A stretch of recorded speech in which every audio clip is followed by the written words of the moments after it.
బతుకున్నప్పుడే తల్లిదండ్రులను పక్కన పెడేసే పిల్లలు లేరు. భార్య రాగానే తల్లి లోపలకు ఉప్పు డబ్బా తీసుకెళ్ళింది అనుకోండి, దానికి చెప్పకుండా పట్టుకెళ్ళమేటమ్మా అంటాడు ఈయన.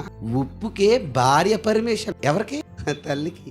ఆ తల్లి మనసు ఎంత బాధపడి ఉంటుందండి అప్పుడు. వీడు రోజు నా జీవితాన్ని త్యాగం చేశాను కదా, ఆ రోజు వీడు ఎవరు పర్మిషన్ అడిగాడు అనుకోదు. కొడుకు ఇంట్లోకి రావాలంటే పర్మిషన్, కొడుకు మంచం మీద కూర్చోవాలంటే పర్మిషన్, కొడుకుది ఏదైనా ఒక రూపాయి ఖర్చు పెట్టాలంటే పర్మిషన్. మరి నువ్వు బతకడానికి ఎదగడానికి నువ్వెవరి దగ్గర తీసుకున్నావు పర్మిషన్? నీకు లేదు పర్మిషన్, నీ తల్లిదండ్రులకు పర్మిషన్. పిల్లలారా, నిజంగా చూడండి, మన తల్లిదండ్రులు మనం ఎంత క్షోభ పెడుతున్నామో. పిల్లల్ని పెంచడం చిన్న ఇష్యూ కాదు. నీకు ఏం చెయ్యకపోయినా నేను పెంచిందే అదే చాలు. అలా నిన్ను పెంచడానికే నీ తల్లి ఎన్ని పాటలు పడి ఉంటుందో నీకు తెలియదు. గట్టిగా ఒక్కరోజు కొడుకుని గాని తల్లి పట్టించుకోలేదా? నెలల పిల్లోడిని ఒక్క రోజులో నాడు ప్రాణం పోయిన ఆశ్చర్యం లేదు. నిద్రలుండో, తిండులుండో, తిప్పలుండో. అలాంటి తల్లిని ఈ రోజు నువ్వు లోకుగా, హీనంగా, ఘోరంగా, దారుణంగా నువ్వు మాట్లాడుతున్నావని ఏంటి నీకున్న కృతజ్ఞత?